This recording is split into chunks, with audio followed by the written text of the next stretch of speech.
Pertama, ada setan yang menggoda orang wudu. Namanya siapa? Walhan. Tugas pertama dia berikan was-was. Cara menepikan was-wasnya, kita berlindung kepada Allah. Ya, mohon kepada Allah supaya minta dilindungi. Ucapkan apa? Bismillah. Hadisnya ada. Jadi ketika Anda sedang mau berwudu, mengucapkan bismillah, Anda seraya bermohon perlindungan kepada Allah. Bukan cuma mengucapkan di lisan. Dia begitu katakan bismillah, minta ya Allah lindungi gitu kan? Minta perlindungan pada Allah Subhanahu wa taala. Kalimat itu yang akan meneguhkan hati, membuat setan kesulitan memberikan was-was. Tapi bukan berarti dia berhenti menggoda, dia akan teruskan dengan membuat wudu kita bisa tergesa-gesa.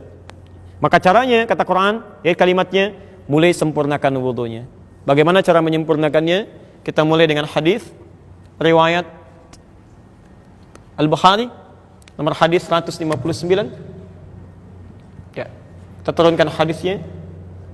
Ditemukan juga nanti di hadis Muslim seperti yang telah Anda tuliskan. Lihat kalimatnya. Hadisnya dari Hamran. Hamran ini khadimnya atau pembantunya Utsman bin Affan radhiyallahu taala anhu. Utsman bin Affan. Kata Hamran, laqad da'ani Utsman bin Affan radhiyallahu taala anhu. Utsman bin Affan pernah memanggil saya satu kali, kemudian mengajarkan saya untuk berwudu. Ya, fa amarani an atawadda, maka memerintahkan saya untuk berwudu. Utsman mengajari dulu. Lihat bagaimana cara Utsman mengajari kepada beliau. Yang pertama, lihat kalimatnya. Saya mulai dari sunnahnya dulu ya. Baik. Perhatikan. Pertama dengan menyampaikan hadis Nabi tadi, yaitu mulai dengan mengucapkan kalimat bismillah. Dan mohon izin ya, ketika Anda ucapkan bismillah, tolong jangan cuma di lisan. Rasakan Allah melihat Anda, mengawasi, sehingga kita ingin tampilkan wudu dan berlindung kepada Allah dari godaan setan. Baik, mulai dengan bisa membersihkan tangan dulu, telapak ini, dengan menyela-nyela begini ya. Jadi bukan cuma begini, pakai sabun tapi ini nggak disela, itu tidak diinginkan. Ya, jadi Anda siapkan airnya, bisa dengan menggunakan keran tapi tidak berlebihan. Ingat, ya jangan sampai air mengalir terlalu berlebihan, dan itu tidak diinginkan. Baik, bahkan Utsman bin Affan wudunya nggak pakai keran. Ya, beliau wudunya menggunakan bejana. Jadi kalau seperti ini misal, ya saya ambil ini aja lah. Ini gayung misalnya kan, bukan gayung yang ditumpahkan. Jadi begini tidak, tapi airnya diambil. Perhatikan, bukan dicelupkan ke dalam, tapi ini ya diambil begini. Baru kemudian setelah begini. Paham? Baik ya. Jadi ingat bagaimana efisiensi penggunaan air di sini, bukan dicelupkan ke dalam begini, ya, tidak juga ditumpahkan seperti ini. Ya, nanti Anda akan temukan orang yang basuh muka, gayungnya ke sini gitu kan, basuh tangan, gayungnya ke sini, akan ditemukan seperti itu. Ya, ini menyalahi ketentuan hadis. Lihat, ambil begini, mulai sela-sela begini, paham? Satu, sebentar. Kalau ini sudah selesai, taib sudah dianggap baik, 2-3 kali, kadang-kadang Nabi 2 kali, kadang-kadang 3 kali. Tapi tidak berlebihan. Lebih daripada 3 kata Nabi, faqad asa Abul Qasim. Dia telah bermaksiat menyalahi ketentuan Nabi. Baik, setelah itu mulai dengan niat tamadmad, berkumur-kumur. Dalam bahasa Arab, kalimat tamadmad itu bukan sekedar memasukkan air ke mulut, tapi juga mengeluarkan kotoran yang di mulut. Jadi begitu Anda masukkan misalnya air ke mulut, ya bahasa Utsman bin Affan radhiyallahu taala anhu, sahabat Utsman, Anda ambil airnya ke mulut, kemudian mulai hirup sedikit, istinsyak ke hidung. Jelas? Lalu Anda kumur-kumurkan itu sambil mengeluarkan kotoran di mulut. Ya. Bahkan kadang-kadang Nabi meminta untuk sebagian menyikat ininya, menyikat giginya. Ya, ada yang menggunakan siwak, ada yang menggunakan sebagian dari tangannya seperti ini. Ya, agar sebagian kotoran yang ada di giginya bisa keluar. Setidaknya demikian. Paham sampai sini? Baik. Sebagian dihisap ke hidung, tidak perlu berlebihan, yang penting kotoran bisa terserap dan bisa keluar. Ya, Anda bisa kuatkan, namanya istinthar. Istinthar itu menguatkan, mengeluarkan dengan kuat, menyebarkan. Bisa begitu. Bisa Anda tutup misalnya salah satu dengan jemarinya. Ya. Paham sampai sini? Baik, saya ulangi ya. Ambil air, sudah selesai, bismillah. Kemudian Anda mulai berwudu, kumur-kumur. Hirup sebagian, keluarkan. Jelas sampai sini? Baik, bisa 2-3 kali. Ini masuk dalam kategori sunnah. Artinya kalau Anda tunaikan, pahalanya banyak di sini. Tapi sekiranya airnya tidak cukup untuk mengerjakan yang sunnah ini, Anda bisa langsung masuk kepada yang pokok. Ada 4 yang pokok ini. Anda mesti hati-hati ya, jangan terjebak oleh setan. Nanti ada yang sunnahnya sempurna, tapi yang pokoknya tidak sempurna, maka wudunya tidak sah. Tapi kalau yang pokoknya sempurna, walaupun sunnahnya tidak sempurna, wudunya tetap sah. Misal, kumur-kumur sempurna, ini sempurna, tapi basuh wajah sebagian tidak tersapu, maka wudunya batal. Tapi kalau Anda misalnya, tangan tidak tersapu sebagian, yang sunnah begini, sebagian tidak tersapu. Kemudian Anda berwudu kumur-kumur misalnya, tidak istinsyar. Ya, tapi Anda wudunya sempurna pada yang pokok. Ya, nanti 4 kita jelaskan, itu sempurna semuanya, maka wudunya dianggap sah. Walaupun sunnahnya tidak sempurna, tapi wudunya dianggap sah. Anda sholatnya sah. Ya. Paham sampai sini? Baik. Saya teruskan dulu sebentar. Saya mau agak pelan-pelan ya, supaya dipahami betul, dan jangan tinggalkan masjid ini kecuali kita paham apa yang kita bahas. Sepakat sampai sini? Baik. Saya mulai. Bismillah. Perhatikan. Ada 4 yang pokok. Berdasar keterangan Al-Quran, di Quran surah ke-5 ayat yang ke-6. Pertama wajah. Saya ulang, pertama wajah. Nanti setelah itu kita praktekkan.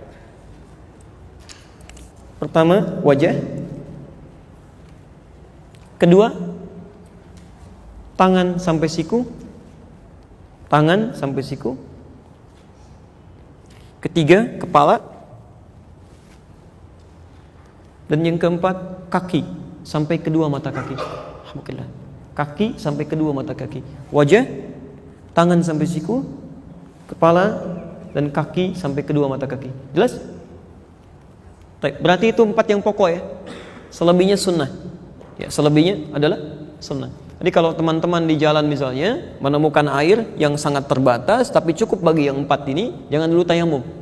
4 ini dahulukan. Nah, sekarang perhatikan bagaimana cara kita membasuhnya. Bismillah. Baik. Perhatikan bahasa Qur'annya ketika menyebutkan membasuh wajah, kalimatnya menggunakan kata ghassala. Faghsilu wujuhakum. Faghsilu. Pertama, mohon fokus. Kalimat ghassala, faghsilu, itu mengandung arti mengambil sesuatu untuk ditumpahkan di tempat yang akan dibasuh. Jadi, ambil airnya, tumpahkan di wajah. Bukan ditumpahkan dulu baru dihapuskan. Jelas ya? Jadi Anda ambil air, awas hati-hati, Anda keliru bisa salah. Ambil airnya, setelah itu, kemudian tumpahkan di tempat yang akan dibasuh. Pertama apa? Wajah. Nah, sekarang perhatikan, apa batasan wajah itu? Apa batasan wajah yang dimaksudkan? Ya, boleh ya, kita lihat ya. Wajah dimulai dari batas dahi di sini, kening. Di sini. Turun ke bawah, bagian depan, tampak depan di sini, sampai ke ujung mata di sini. Maaf, perhatikan betul, termasuk bagian bawah telinga di sini. Ya, sampai ke dagu. Kalau yang ada jenggotnya, sudah sampai di selai begini. Nanti 1 kali, tidak usah ngambil air lagi. Ya, nanti saya contohkan. Saya ulang ya. Bagian dagu di atas, bagian dahi di atas sini, sampai ke tampak wajah depan, sini, sampai ke bagian bawah telinga di sini, sampai ke dagu di sini. Yang ada jenggotnya sekalian di selai. Paham sampai sini? Baik, saya praktekkan ya. Bismillah. Ambil airnya, Anda tumpahkan. Sekarang perhatikan cara menumpahkannya ya. Bisa bermacam-macam, tapi poinnya ada 2 hal yang harus Anda ketahui. Ini ditumpahkan, ya. Saat ditumpahkan begini, yang jadi telunjuk itu bisa membersihkan sudut-sudut mata. Ya. Jelas?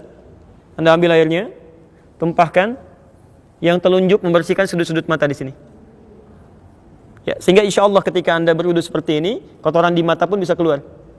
Tapi ingat ya, tidak ada isyarat spesifik apakah matanya terbuka atau tertutup. Ya, jadi terbuka boleh, tertutup juga nggak ada masalah ketika Anda tumpahkan itu. Walaupun sebagian pakar mengatakan akan lebih baik kalau terbuka supaya kotoran dalam itu bisa keluar dalam kelopak. Ya, di Anda masukkan begini, Anda basuh, telunjuknya mulai menyapu yang ujung mata di sini. Bersamaan dengan itu, jempol membersihkan bagian bawah di telinga sini. Paham? Baik. Perhatikan. Ambil air, tumpahkan. Tuh, otomatis tuh lihat. Kemudian ini. Ya. Dan selesai. Ambil lagi, dan tumpahkan seperti ini. Ya, selesai. Jelas? Baik, 2-3 kali. Maksud 2-3 kali itu begini, tidak harus Anda sampai 3 kali. Kalau sekiranya airnya cukup pada yang kedua sudah merata, Anda bisa cukupkan. Ya, kalau tidak cukup pada yang ketiga, sempurnakan sampai airnya mulai meresap dengan baik. Jelas sampai sini? Baik, ini bagian yang pertama. Kita belum selesai. Selanjutnya, saya mohon izin agak cepat ya, karena saya meng-cancel talim setelah ini karena harus istirahat, ada kondisi yang harus disesuaikan.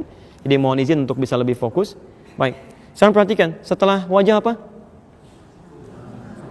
Ingat, bukan tangan. Bukan tangan. Awas, bukan tangan, tapi tangan sampai siku. Apa kayak tangan sampai siku. Lihat sini. Kalau cuma tangan saja, yad dalam bahasa Arab, itu artinya dari ujung jari sampai ke sini. Ini tangan. Yad. Jelas? Baik. Tapi dalam bahasa fikih, setiap ibadah itu selalu detil. Sampai di mana kita harus basuh, di mana kita praktekkan. Saya beri contoh misal. Ini telapak tangan disebut kaf. Ini pergelangan disebut rusl. Ini sa'id. Ini mirfaq, jamannya marafiq. Kalau cuma tangan sampai sini, katif, sampai bahu. Sekarang perhatikan, Anda dalam sholat saja misalnya, bagaimana cara telapak yang kanan menutup punggung yang kiri. Itu ada di hadis An-Nasai nomor hadis 886. Kata Nabi, letakkan telapak yang kanan, kaf al-yumna alal yusra. Letakkan punggung yang kanan di punggung yang kiri begini. Atau rusgh ala rusghi. Ya, ini pergelangan di pergelangan. Jadi ketemu pergelangan di sini. Ya, ini. Tapi langsung ya, tidak Anda ukur dulu Allah gitu kan? Enggak, jadi langsung aja. Nah, ini ya. Nah, saya ingin tunjukkan maksud saya bahwa dalam bahasa fikih itu kalimatnya selalu jelas. Ya, tidak pernah samar. Kalimatnya jelas. Jadi, kalau disebutkan rusgh berarti cuma sampai sini. Kalau disebutkan kaf cuma yang ini. Kalau disebutkan mirfaq berarti hanya sampai sini, tidak sampai ke sini. Nah, ini artinya saat Anda berwudu, kalimat Qur'annya adalah meminta Anda membasuh tangan dari ujung jari sampai ke sini aja batasnya. Marafiq. Jadi kalau sampai sini salah, sampai sini keliru, mesti sampai sini. Ke sini pun berlebihan. Paham ya? Dan tolong diingat, bersihkannya, membasuhnya, menumpahkannya itu dari tangan ke siku, bukan siku ke tangan. Jadi bukan airnya diputar kerannya, lalu Anda tadahkan begini, siku Anda dibeginikan. Itu keliru. Kalau dalam bahasa Qur'annya keliru. Ya karena yang benar itu diambil airnya, kemudian ditumpahkan ke sini, baru dibasuhkan, turunkan kembali. Ya, nanti kita akan lihat kenapa mesti seperti itu. Ya, nanti ada penjelasannya. Ya. 3 kali selesaikan, baru kemudian yang kiri. Jelas sampai sini? Baik, ambil airnya, tumpahkan, basuh, turunkan. Sampai 3 kali sampai airnya merata. Baik, nanti kita akan lihat saat membasuh seperti ini ada situasi yang bisa kita hadirkan dalam jiwa kita. Dan itu yang akan bisa menjadikan kita menjauh dari setan. Ya. Baik, yang ketiga. 3. Wamsahu biru'usikum. Baik, yang ketiga, kalimatnya berubah dari kata ghassala menjadi masaha. Ya, dari kata ghassala menjadi masaha. Perhatikan detailnya bahasa Quran. Ya. Kalau ini bukan firman Allah, mustahil bisa seperti ini, mustahil. Ya. Dari ghassala jadi masaha. Wamsahu biru'usikum. Kalau yang ini artinya membasuh, menumpahkan air di tempat yang akan dibersihkan. Tapi kalau yang ini artinya mengusap. Mengusap. Yang dimaksud dengan mengusap di sini artinya airnya tumpahkan dulu. Jadi begitu Anda misalnya ingin mengusap bagian kepala, ya, biru'usikum kepala, Anda ambil airnya, nah tumpahkan dulu begini. Tumpahkan baru diusapkan. Jadi bukan ambil airnya lalu disampaikan ke kepala begini, tidak. Ya awas, nanti juga ada kasus sebagian akhwat ketika akan berwudu langsung tuh di jilbabnya begini-begini. Ada kasus begitu, itu nggak tepat. Itu tidak tepat. Nanti kita lihat yang tepatnya. Ya. Karena yang dimaksud masaha itu bukan air diambil tumpahkan, tapi tumpahkan dulu airnya baru diusapkan. Paham? Nah, sekarang perhatikan. Apa yang diusap itu? Ternyata yang diusap itu biru'usikum. 1 ru'us. Jamak dari kata ra'sun, ru'us, jamak dari kata ra'sun, yang berarti kepala, bukan rambut. Ingat, kepala bukan rambut. Jadi kalau ada orang berwudu hanya membasuh rambutnya saja, itu tidak sah wudunya. Kadang-kadang ada sebagian laki-laki atau anaknya gitu kan, yang remaja tuh pengen cepat segera kan, rambut sudah rapi, kemudian wudu lagi batal, cuman rambutnya aja begini, takut gitu kan, nggak nyampe kepalanya, itu batal.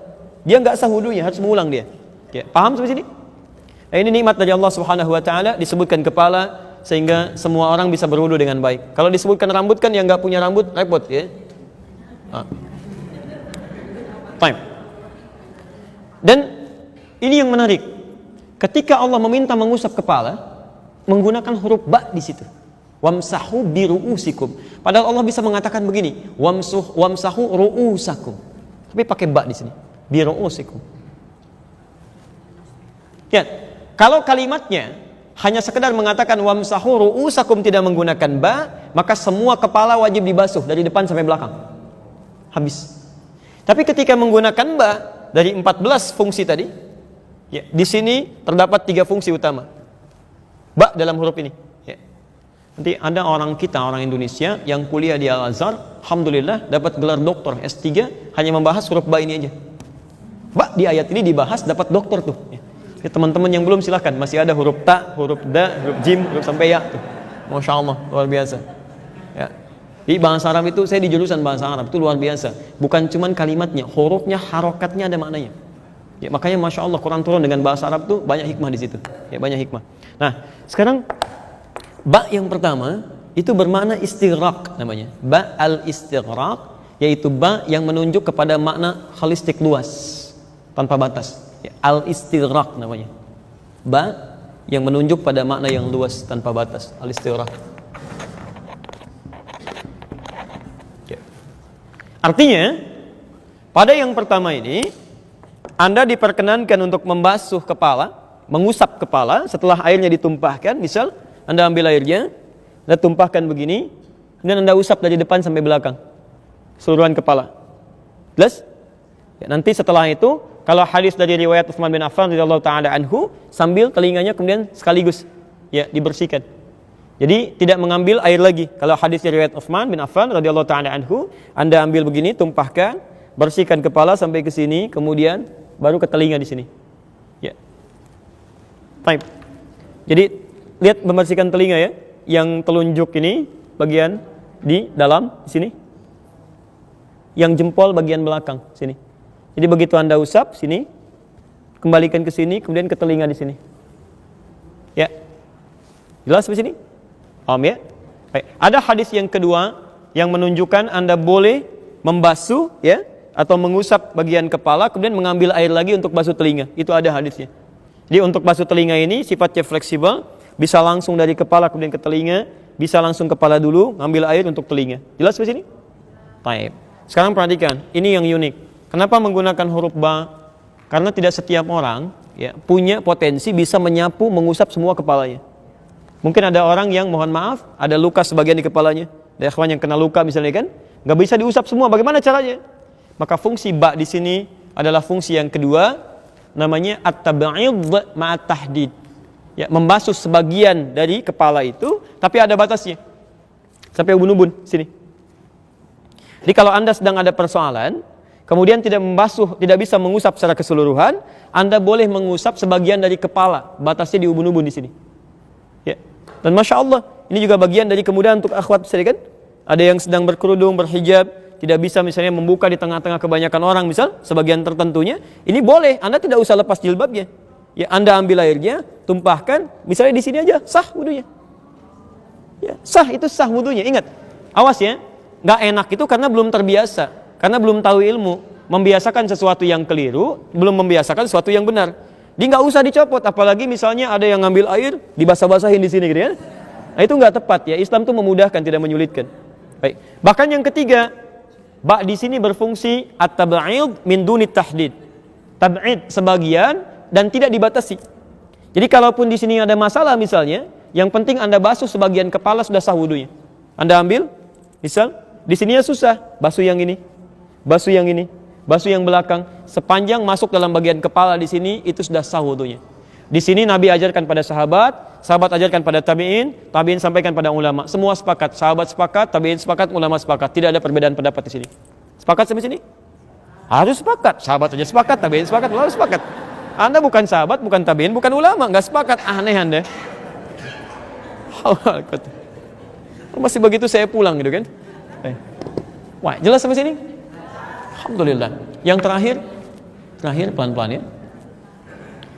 Kaki sampai 2 mata kaki. Perhatikan cara membersihkannya. Ini kerjaan setan sering di sini. Ya, kerjaan setan membuat buru-buru sering di sini. Dan tidak sedikit yang diancam oleh Nabi sampai keluar ancaman Nabi. Kalau kamu masih begitu, bisa disiksa di neraka. Ya, tidak sedikit kalau dalam bahasa hadis yang lebih umum, ya ada kebanyakan orang disiksa di neraka persoalan kotoran di jempol kakinya. Ya, ada persoalan di wudunya. Dia nganggap ringan. Ya, nganggap ringan. Masalahnya kan kalau wudunya nggak sempurna, sholatnya nggak benar kan? Ya, jadi turunannya banyak. Sholatnya nggak benar, doanya nggak diterima, macam-macamnya, kesalahan banyak, amal soleh nggak ada. Kan jadi masalah kan? Baik, maka dari itu silakan perhatikan. Pertama, untuk membasuh kaki ini, kalau bisa Anda bagi pada 3 bagian. Pertama, perhatikan sebentar ya, saya angkat sedikit sebentar. Jadi mulai air pertama, Anda gunakan untuk menyelai-nyelai dulu sini. Nah, ini contoh Nabi ya. Jelas ya? Sela-sela ini. Dan menggunakan yang kelingking ya. Sunnahnya gunakan kelingking. Ustaz, kenapa nggak pakai jempol? Kegedean ya. Halo. Cukup kelingking aja. Ya. Ini maksudnya yang sewajarnya di sini ya. Anda ambil air, masukkan sini. Lihat. Bersihkan termasuk yang sela-sela di jempol ini. Kotoran-kotoran ini. Mau ketemu Allah masa kotor? Antum masuk ke ruangan aja, sepatu dibersihkan. Anda kalau ke Auckland, ke New Zealand itu, sepatu kotor nggak bisa masuk Pak. Langsung bunyi, dikejar anjing lagi. Betul, langsung bunyi. Ada langsung sebelum Anda turun di video di pesawat itu sudah ditampilkan makanan, macam-macam buah-buahan nggak boleh kecuali yang ada di situ aja. Kecuali Anda declare. Apalagi sepatu kotor nggak bisa masuk. Ke tempat manusia aja sepatu kotor nggak bisa masuk. Masa ketemu Allah kotor? Iya, jadi Anda bersihkan bagian pertama di sini. Kedua Anda ambil bagian belakang, Anda rapikan dulu sampai ke sini. Yang ketiga ambil air lagi, ratakan keseluruhannya. Ini insya Allah akan lebih baik itu. Ya, jelas di sini? Paham? Boleh saya turunkan?